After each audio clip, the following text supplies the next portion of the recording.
first dart sank cleanly into the bear's shoulder. We'd gotten lucky. The wind had dropped, the snow had crusted firm, and the animal had wandered close enough to the coast that we didn't have to risk thin ice. 5 months into the season, we all moved with the same quiet rhythm of people who'd done this too often to get nervous. Dart, dose, wait, move in, measure, collar, release, routine.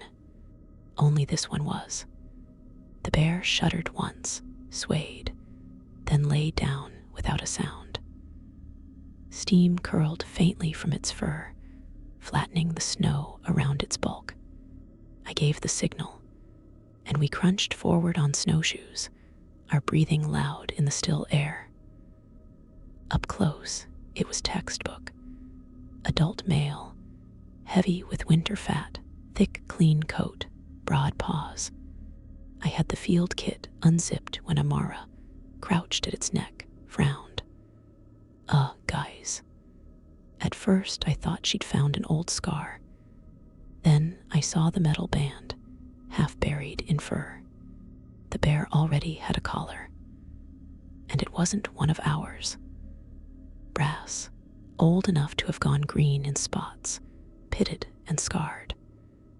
Not machined, hammered into shape by hand, edges uneven but brutally solid, riveted shut in a way that made removal impossible without breaking the animal's neck.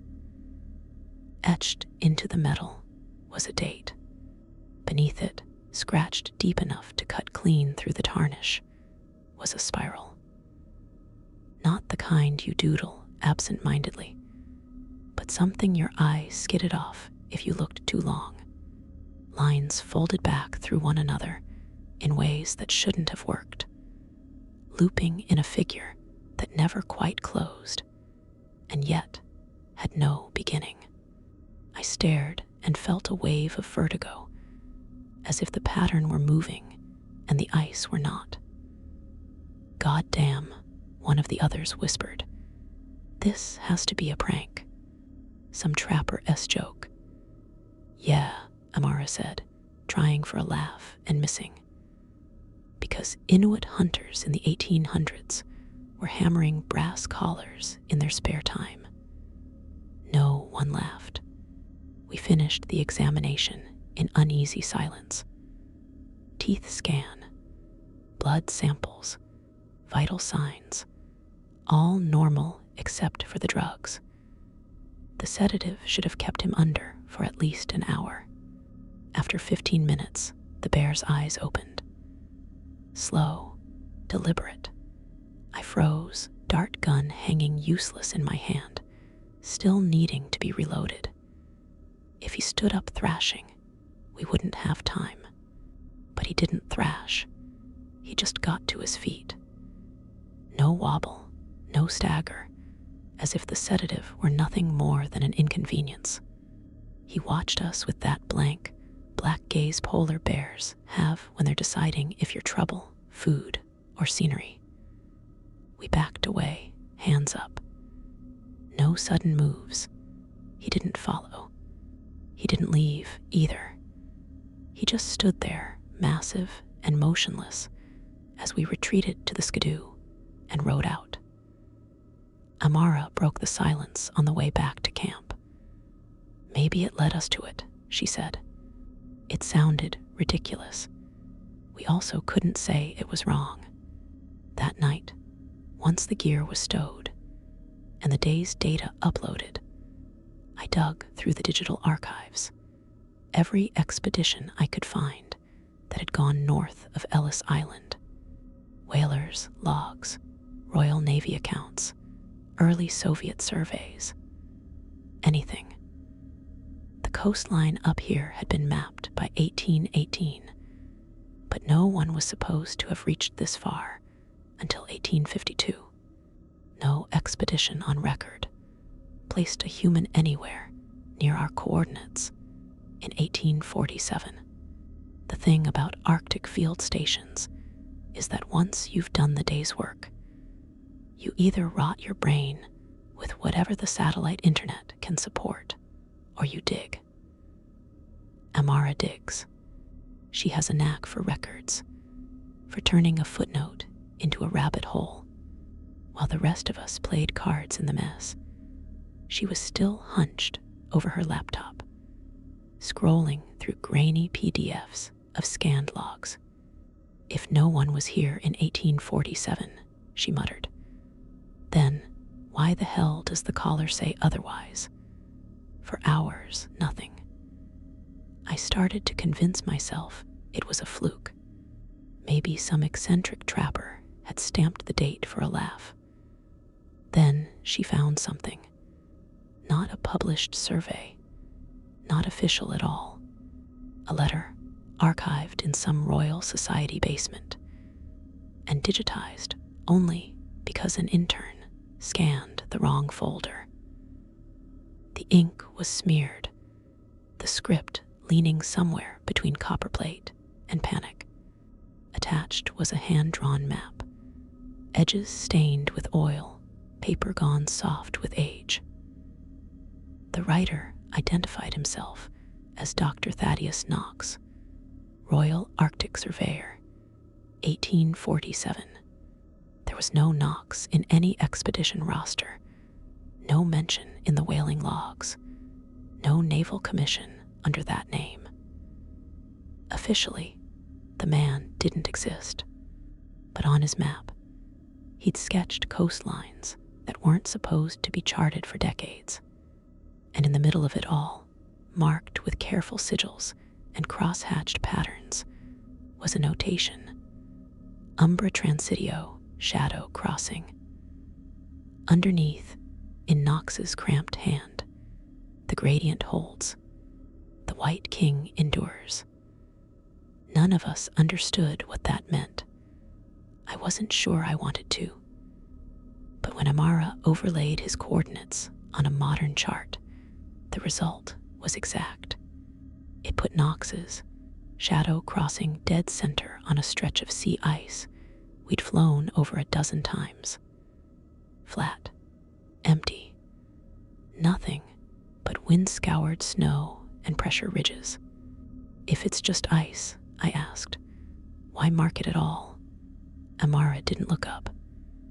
Maybe he wanted someone to come back, she said. The next morning, we packed light. Emergency gear, rations, 2 sled-mounted drones. The plan was simple: fly out, take a look, waste nothing but fuel if it turned out to be nothing. The mood was off anyway. Nobody said it, but we all felt it, that stillness before a storm when the air waits. Every time I looked up from my pack, I caught Amara watching me, as if weighing whether I'd back out. When I stepped outside to lash down the equipment cases, I stopped dead. Half a mile out, a dark shape stood against the snow. Massive, still, the same bear. The brass collar caught the dawn light. It didn't move as we loaded gear, didn't so much as turn its head as we hauled the sleds to the strip. But as the propellers roared and the plane lifted, I glanced down one last time. He was still there, head tilted back, watching us climb into the sky. The coordinates from Knox's map dropped us into what, from above, looked like nothing at all. Just a white sheet stretching into haze, ground and sky merging. Then, as the sun shifted, the surface betrayed itself. Look at the shadows, Amara said, forehead pressed to the window. At first, I saw only the usual undulations of wind-packed snow. Then the light hit at the right angle, and the illusion broke. The ice folded inward in long, shallow ridges, concentric rings curling toward a center.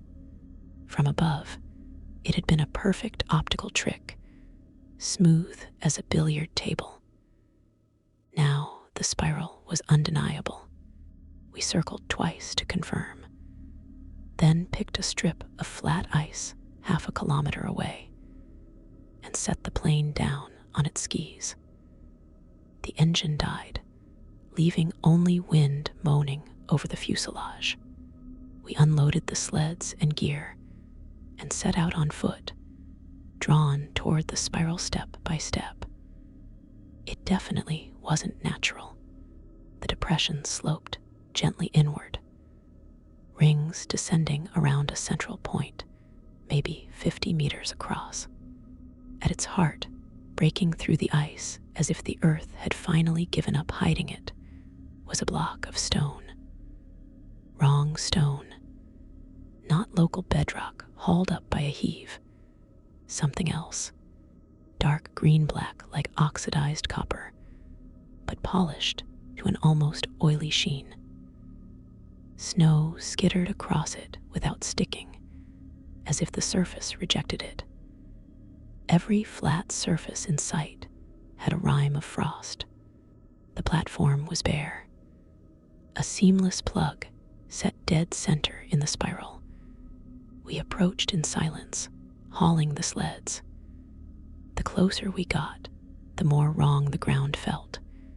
The ice didn't crunch. It whispered, thin layers sliding reluctantly under our weight.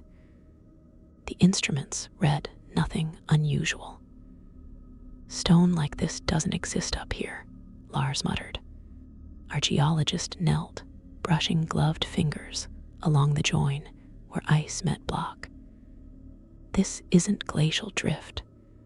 This was brought here." None of us responded. Saying it out loud would make it too real. Someone had hauled this thing here a very long time ago. We made camp at the outer edge of the depression, tents staked against the wind. That night, I tried to write notes, but kept finding my eyes drawn to the platform's shape through the tent wall. It had seemed small in daylight. Under the aurora, it looked vast, like the spiral hadn't been carved around it, but from it. Amara's voice came softly through the canvas. "Bear's back." We stepped out together. He stood on the far side of the depression, higher on the spiral ridge. A pale statue in the green light. The collar gleamed dully. My stomach lurched. We had flown nearly 40 miles from where we'd tagged him. Polar bears roam widely, but this wasn't chance. He had followed us. Bears don't do that. "It's the same one," Amara whispered, breath fogging. "It didn't just find us. It came here." No one argued. He didn't approach, didn't hunt, just watched. Then another white shape appeared on the ridge. Another bear, broad-shouldered, breath pluming. Then a third. They settled around us at a distance, silent and still. Our first real problems came fast. Batteries that should have lasted hours dropped to empty. The drone controller lost signal twice before we even launched. Compasses spun like they'd been set on turntables.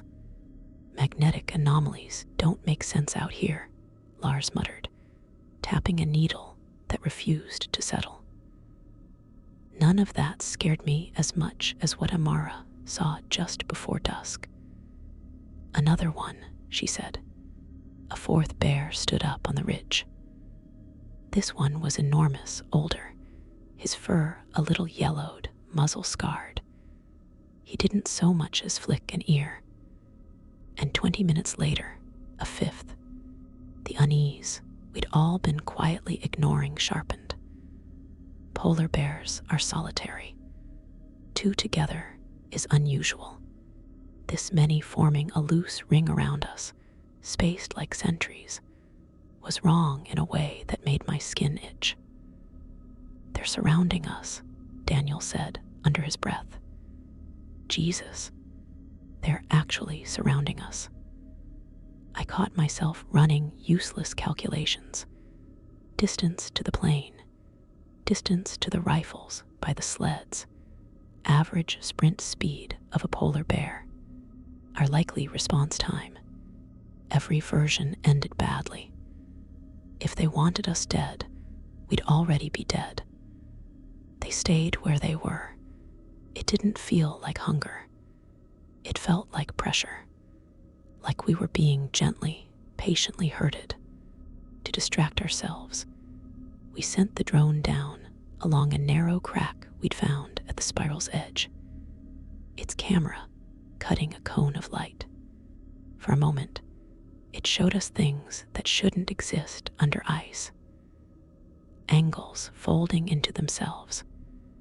Stone that looked melted into flowing, impossible curves.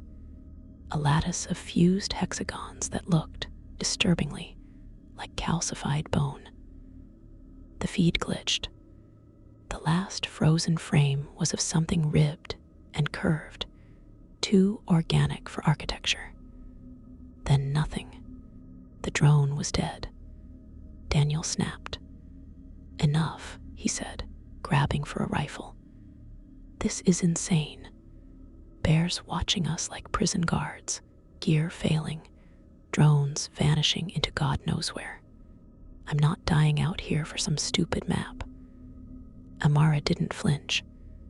"They're not stopping us," she said. "If they wanted us gone, we'd be gone. Don't you see? They're pushing us forward." No one said she was wrong. That night, none of the bears moved closer. They stayed on their ridges, outlined against the aurora. But in the morning, the snow told a different story. Tracks circled the tents. Massive prints pacing around camp, just out of lantern range, again and again. It happened fast. 1 second, Lars was edging along the spiral's inner rim to get a core sample. The next, the ice sagged under him with a sound like paper tearing, and the whole section dropped. Snow exploded upward.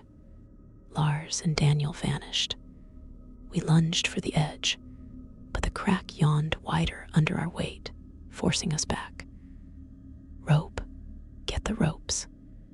Amara was already knotting a line to a sled anchor. The fissure wasn't bottomless. 20 meters, maybe. A steep funnel with walls polished unnaturally smooth. No grooves for a crampon to bite. No texture at all. Daniel was already on his feet, swearing, his parka ripped at the shoulder. Lars lay half buried in drift at the bottom, clutching his ankle. "Not broken," he gasped when we reached him, "but bad." His face was gray with pain. He could hobble. He wouldn't run. We rigged a belay and descended one by one. The deeper we went, the stranger it felt. The light from above thinned quickly, swallowed by ice that seemed thicker than it should have been. Halfway down, I realized I couldn't hear the wind anymore.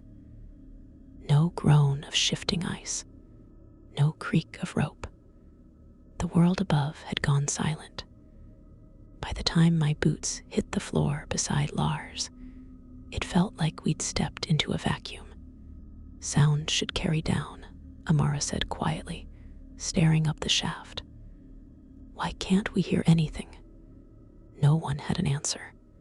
We dragged Lars into a nearby hollow, a natural alcove just big enough for the four of us to huddle. The wall behind us curved like the inside of a rib. The air was colder, staler. We could rest there, wait for daylight, haul Lars up when we'd recovered some strength. Daniel sat apart, staring up at the shaft. "Who was watching?" he murmured. "What?" He flinched, like he hadn't meant to say it. "When you started down, before the snow closed." I looked up. His throat worked. One of them was at the rim, the collared one. It just stood there, looking down. and then walked away, he whispered. We lit the little camp stove, brewed weak tea, pretended not to see the way the frost on the alcove walls caught the firelight in odd angles. Shadows stretched into places they shouldn't have. Lars groaned quietly, his ankle packed in snow. Sleep came in thin, broken pieces. I woke to my own breath echoing too loudly in my ears. The alcove was different. The smooth back wall was no longer smooth. A jagged crack split down the center, wide enough to slip a hand through. Beyond it, only blackness. A tunnel. We widened it, axes biting reluctantly into ice that fractured in long, resistant sheets. With a final snap, a section slewed away. A hollow lay beyond, a throat of dark. No one spoke.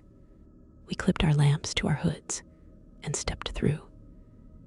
The tunnel was just wide enough that our shoulders brushed the walls.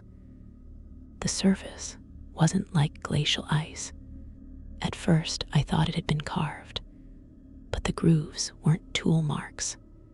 Smooth, symmetrical arcs swept along the passage, curling at angles that made no sense if you stared too long, as if the geometry kept shifting just beyond comprehension.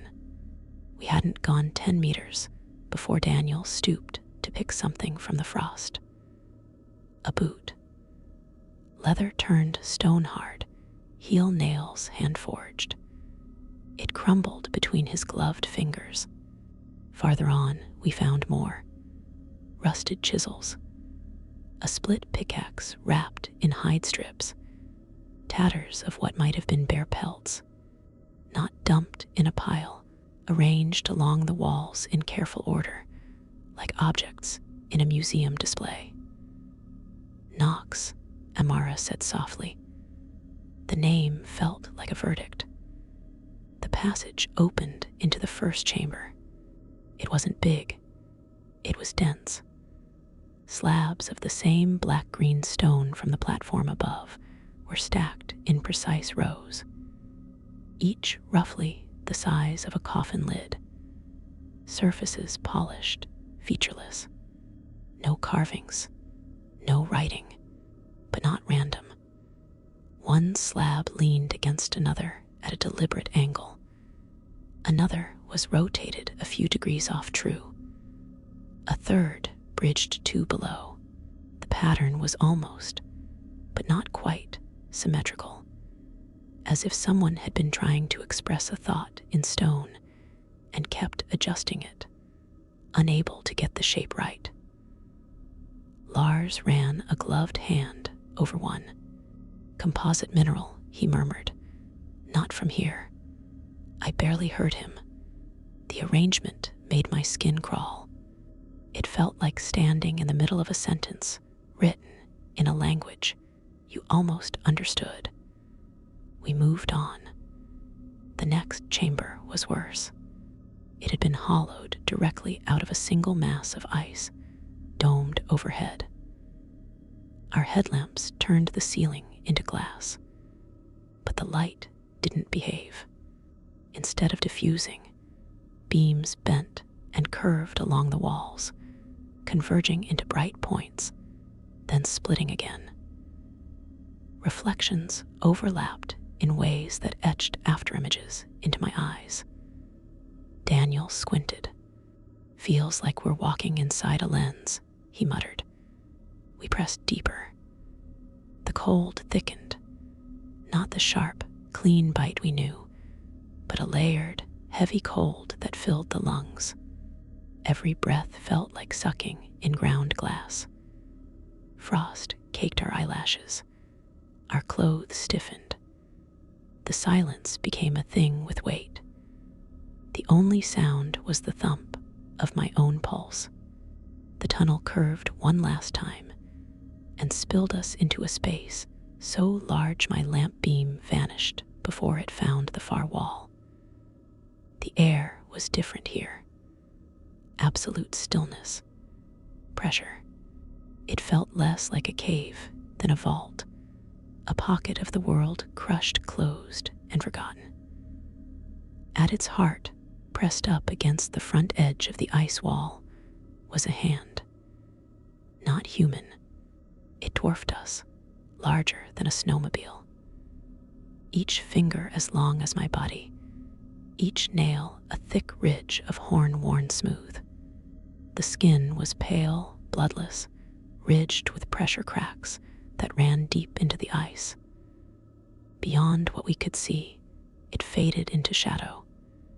The rest of it was simply out there, somewhere, lost in the dark. We only saw the hand. It was enough. The ice around it wasn't like the walls behind us. It was clearer, denser. Vein-thin trickles of meltwater glinted under our lights, beating and freezing, beating and freezing. The glacier was holding. Barely. Daniel swore, voice too loud in the hush. Closer to the wall, the signs of human work were everywhere. Shattered scaffolding, half encased in rime. Bent lantern frames. The skeleton of an old tripod drill. Some of it modern warped aluminum, dead battery housings, some of it old. Wood braces. Iron tools. An oil lamp stamped with a Royal Society crest. Different expeditions, Amara said quietly, fingers brushing a rusted brace. Different centuries. Near the base of the ice, half buried in frost, was a brass plate gone verdigris green. We scraped until letters emerged, punched deep by hand. It is not dead. It is cold. The earth must not thaw. I read the words until they blurred. My bones felt hollow. What kind of thing needed to be kept cold? A crackling sound snapped me back. Wet, sharp. The ice beneath the hand had split wider, a dark seam opening like a wound. From it leaked something blacker than water, the frost around it spreading in jagged, oily veins up the wall. It's moving, Daniel whispered. It isn't, Amara said automatically, but her voice shook.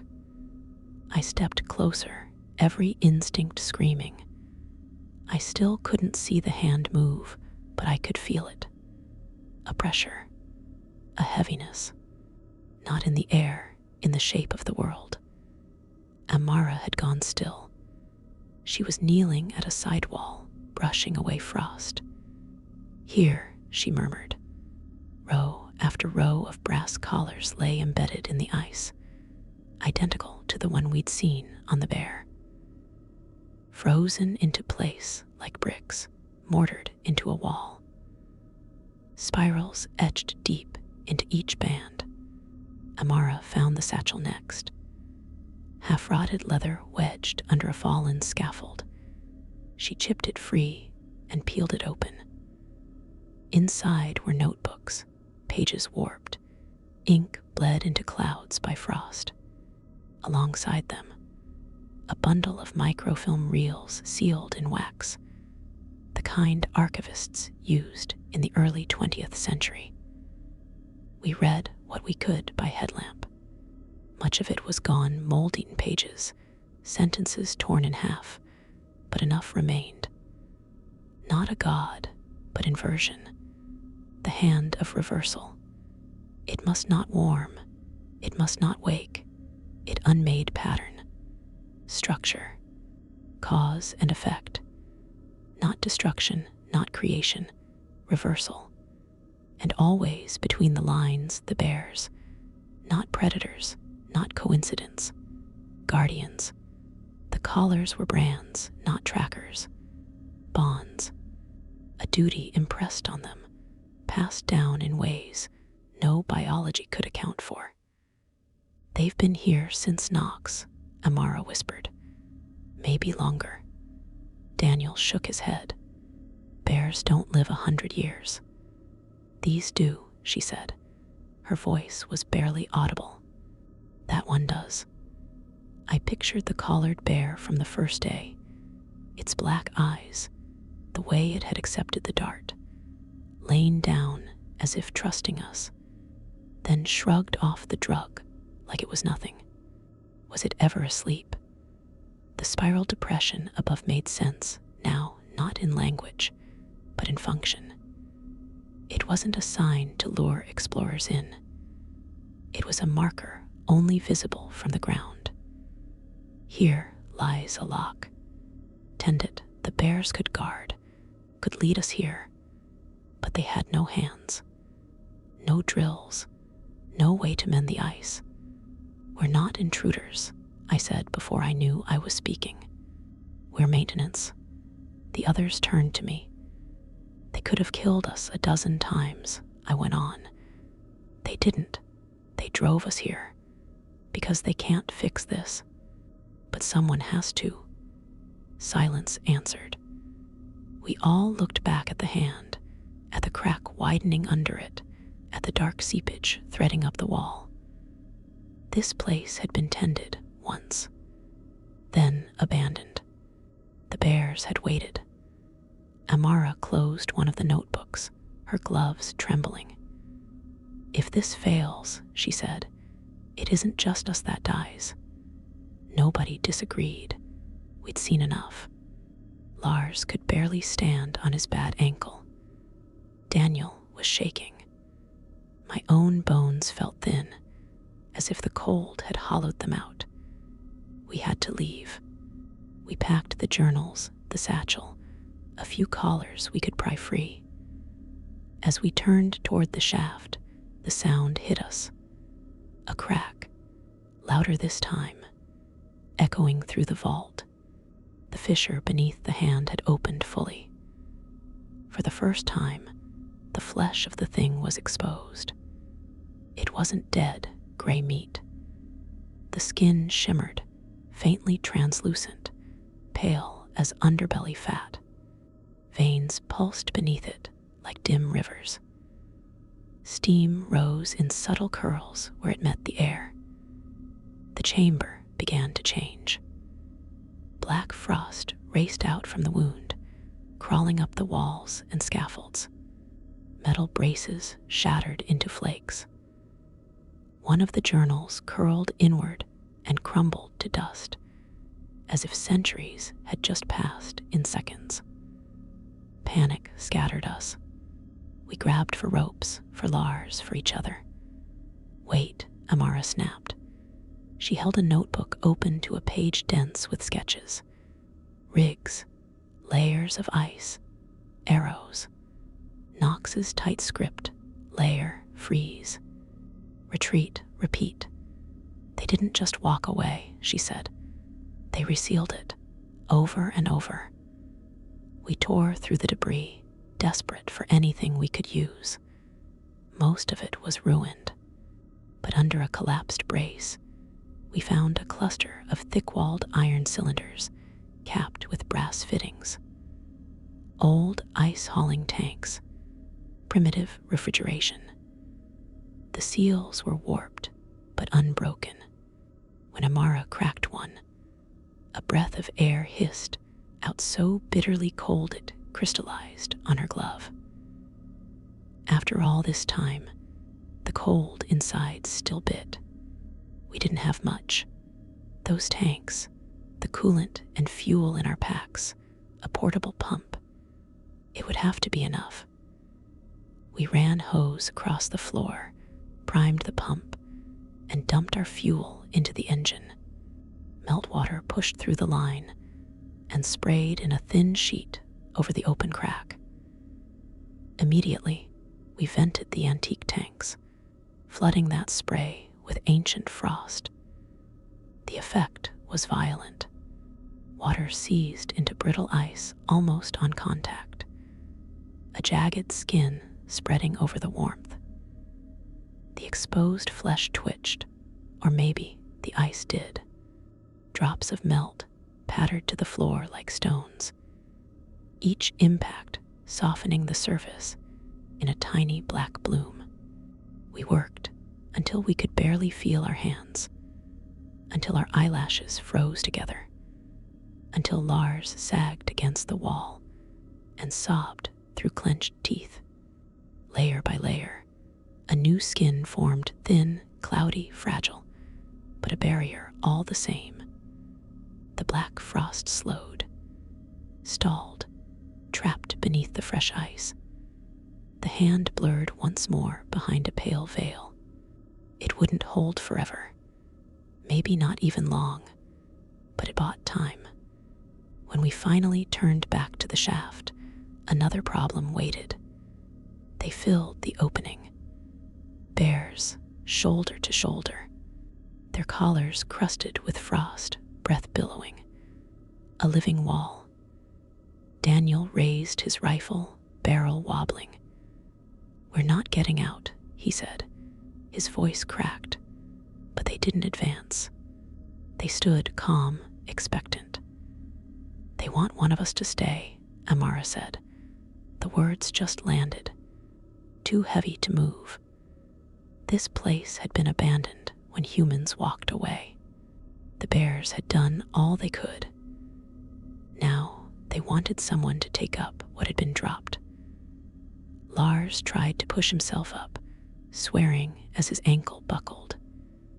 He collapsed again, palms slapping the ice. "I'm not dying here," Daniel hissed, digging the rifle into his shoulder. I looked at Amara. She was already watching me. Tears had frozen on her cheeks. "I'll do it," she said. No, the bears shifted just enough to narrow the opening. "You'll go back," she said quietly. "You'll tell them. Maybe this time they'll listen." There was nothing to argue. We hugged through our stiff suits. Lars clung to her hand with both of his, jaw working around words he couldn't get out. Daniel turned away, shoulders shaking. When we moved toward the shaft, the bears parted just enough for three. I looked back once. Amara stood at the base of the wall, headlamp casting her shadow against the colossal hand. She held a collar in both hands and pressed it to the ice, as if closing a circuit.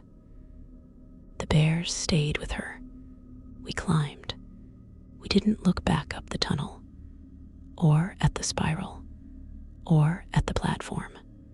The only sounds were our breath and the rasp of rope. By the time we reached the surface, a storm was closing in. Snow drifted hard across the depression. The black-green block was already half buried, the spiral losing its shape. One collared bear waited on the rim. He watched us without moving as we staggered to the plain. The flight south was a blur. We told command what they were ready to hear.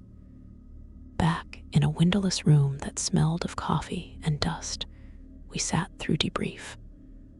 Lars gave his account. Daniel gave his. Then I did. We said Amara had been lost in an ice collapse. Conditions made recovery impossible. She was MIA, unrecoverable. Tragic, but not unheard of. While they asked their checkbox questions, I felt the words pressing at the back of my throat. I pictured standing up, telling them everything. The hand, the vault, the collars, the bears watching, the crack in the ice. If the ice goes, it isn't just us that dies. I didn't. Not because I thought they'd laugh, because I believed they wouldn't. They'd go back with drills and charges and cameras, and sooner or later, they'd break what we'd barely managed to patch. So I signed where they told me. My pen scratched across the line. With that, the truth sank underneath the White King and stayed there. One name on the missing rolls felt like a better risk than the alternative. Time passed. Work swallowed time. Reports, logistics, new assignments. I acted like I'd made peace with it. She'd chosen. I'd honored that choice by staying quiet. Guilt doesn't erode, it crystallizes. Every quiet moment cuts a little deeper. I couldn't stop hearing her last words. You'll go back. You'll tell them. Maybe they'll listen. I hadn't. Not yet. Winter came again. Another mission. Different grid squares, same latitude. Same ice, same silence. One night, holed up in a weather tent while the wind clawed at the canvas, I found myself staring at the old shortwave set we brought. The metal gleamed in the lantern glow. I hadn't tuned that frequency since we left her. My hands moved anyway. I turned the dial, slow and precise, to the numbers we'd used on the last mission. Static roared, thinned, shifted. Hello, her voice. Thin, crackling, stretched across miles of frozen air. But hers, my throat closed. Amara, are you okay? Silence. Only wind and hiss. Then faint. I'm here. I pressed my palm to my forehead, dizzy with relief. How are you? I had to swallow twice. Food, heat, a longer pause. The bears provide, she said. I stared at the radio. Questions crowded, twisted. What did that mean? What had they brought? What bargain held? What had she become to them? Instead, I asked, and the seal. The fisher, static, chewed up half her reply, but the important words came through. It's holding, she said. For now. The line crackled, faded. I twisted the dial, hunting for her through the noise. Nothing but static answered. I sat in the dim tent long after the wind eased, her voice looping in my head like the spiral in the ice. It's holding, she'd said, for now.